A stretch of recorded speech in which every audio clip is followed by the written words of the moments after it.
السلام عليكم ورحمة الله وبركاته. الحمد لله الذي جعل العلماء ورثة الأنبياء. الصلاة والسلام على أشرف المخلوقين وعلى آله وصحبه وبعد.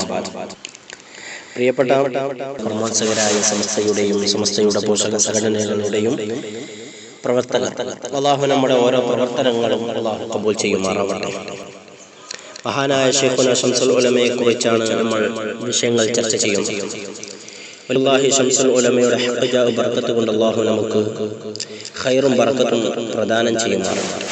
ഇന്ന് ഞാൻ ചർച്ച ചെയ്യുന്ന വിഷയം വണ്ടൂരിലും പട്ടിക്കാടും അതേപോലെ തന്നെ എടവണ്ണപ്പാറയിലും മഹാനായ ശംസുൽ ഉലമ നടത്തിയ ഖണ്ഡന പ്രസംഗം.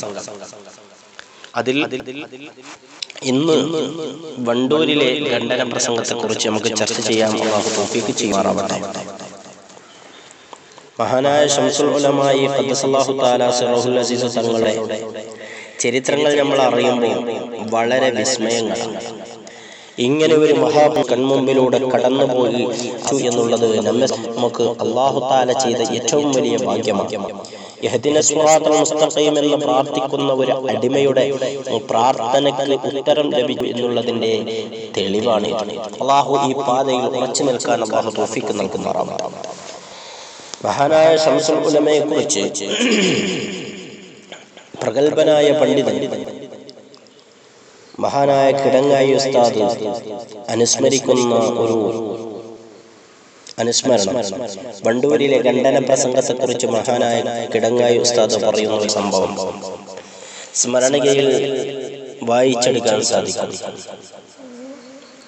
മഹാനായ കിടങ്ങായി ഉസ്താദ് പറയുന്നു, ഞാൻ വണ്ടൂര് സുലത്തുള്ള ഉസ്താദിന്റെ അടുത്ത് ഓതുന്ന സമയത്ത്, ആ സമയത്താണ് മഹാനായ ശംസുൽ ഖാൻ അവസരമുണ്ടായത്. ഭാഗത്ത് വഹാബികളുടെ ശല്യം ഇടയ്ക്കിടെ ഉണ്ടായിക്കൊണ്ടിരിക്കുകയും അവരുടെ പുസ്തക വിതരണങ്ങളും പ്രസംഗങ്ങളും ക്ലാസുകളും ജനങ്ങൾ വൈദഗ്ധ്യച്ചുകൊണ്ടിരുന്നു. അവരെ നേരിടാൻ സുന്നികൾ തീരുമാനിച്ചു. ഏതാനും ദിവസത്തെ പ്രസ്ഥാനം തീരുമാനിച്ചു. എന്നിട്ട് പിന്നെ സംഘാടകർക്കിടയിൽ ഒരു ചോദ്യം വന്നു, ആരാണ് വരുന്നതെന്നറിയാൻ.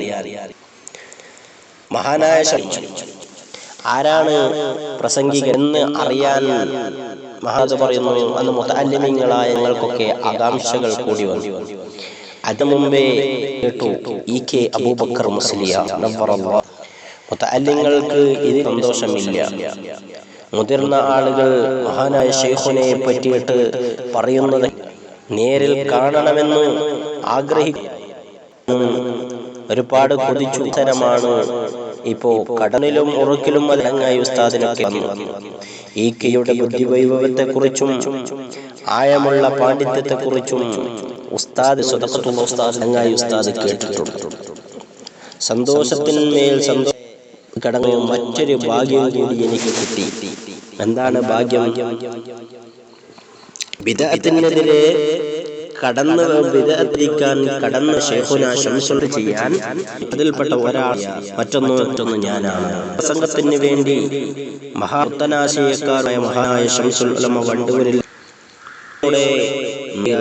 മുഖം പോലെയും ഉണ്ടോ ഒരു മുഖമുള്ള ഒരു മുഖവും ഗൗരവത്തിലുള്ള പ്രഭയുടെ ഞാൻ മഹാനായ കിടങ്ങ. എന്നിട്ട് മഹാനായ വിശദീകരിക്കുന്നു, ഞങ്ങൾ ഹിദ്മത്തിനു വേണ്ടി കാത്തുനിന്നു.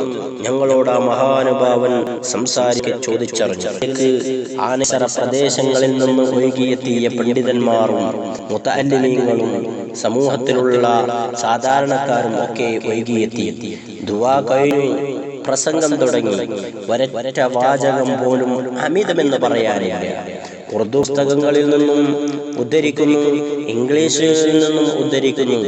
വേണ്ടത്ര ഭാഷയും ശൈലിയും സ്വരവും അതിത്ര ആകർഷണീയമായ ഒരു അവതരണമാണ്. വഹാബികളുടെ അടിത്തറ ഇളകിപ്പോയി. എല്ലാ വാദമുഖങ്ങളെയും ഖണ്ഡിച്ചു. ആദർശത്തിൽ ആടി നിൽക്കുന്നവർക്ക് ഉറപ്പ് കിട്ടിയതുപോലെ ബിദ്അത്തുകളുടെ വളർച്ച ബിദ്അത്തിന്റെ വളർച്ച അവിടെ തന്നെ തകർന്നു പോവുകയാണ്. 3 ദിവസത്തെ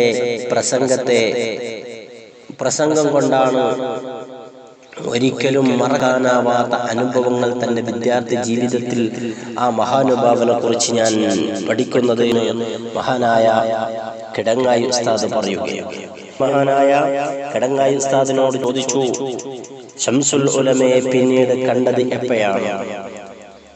അപ്പോഴാണ് മഹാനായ കിടങ്ങായി ഉസ്താദ് പറഞ്ഞത്, ബിദ്അത്തുകാരുടെ പിടിയിലമർന്നിരുന്നതായ പട്ടിക്കാട് പരിസര പ്രദേശങ്ങളിൽ, പട്ടിക്കാട് ചുങ്കത്ത് വെച്ച് അവർക്കെതിരെ പ്രസംഗിക്കാൻ സുന്നികൾ പ്രയാസമാണ്. അതിൽ ചില്ലറ ധൈര്യമൊന്നും പോരാ. കാരണം പട്ടിക്കാട് എന്ന് പറയുന്ന, ചുങ്കത്ത് എന്ന് പറയുന്നത് ഒരു ബിദ്അത്തിന്റെ കോട്ടയായിരുന്നു.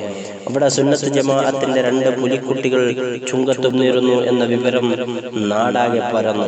ഒന്ന് പതി അബ്ദുൽ ഖാദർ മുസ്ലിയാർ, മറ്റൊന്ന് ശംസുൽ ഉലമ EK അബൂബക്കർ മുസ്ലിയാർ. ഞങ്ങൾ അന്നും വണ്ടൂരിൽ ഓതുകയാണ്. ഞങ്ങൾക്ക് അവിടെ ഇരുന്നിട്ട് ഇരുപ്പിറക്കുന്നില്ല.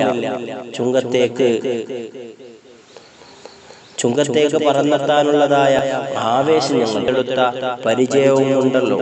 ആ പരിചയം പുതുക്കണമെന്ന ഇല്ലാത്ത ആഗ്രഹമുണ്ടായി എന്ന് പറഞ്ഞിട്ട് മഹാനവരുകൾ വിവരിക്കുകയാണ്. ഇൻഷാ അല്ലാഹ് നമുക്ക് വരും ദിവസങ്ങളിൽ പട്ടിക്കാട് സംവാദവും ഖണ്ഡന പ്രസംഗവും അതേപോലെ തന്നെ എടവണ്ണപ്പാറ ഖണ്ഡന പ്രസംഗവും നമുക്ക് ചർച്ച ചെയ്യാം. അല്ലാഹു തൗഫീഖ് ചെയ്യുമാറാവട്ടെ. ആമീൻ. അസ്സലാമു അലൈക്കും.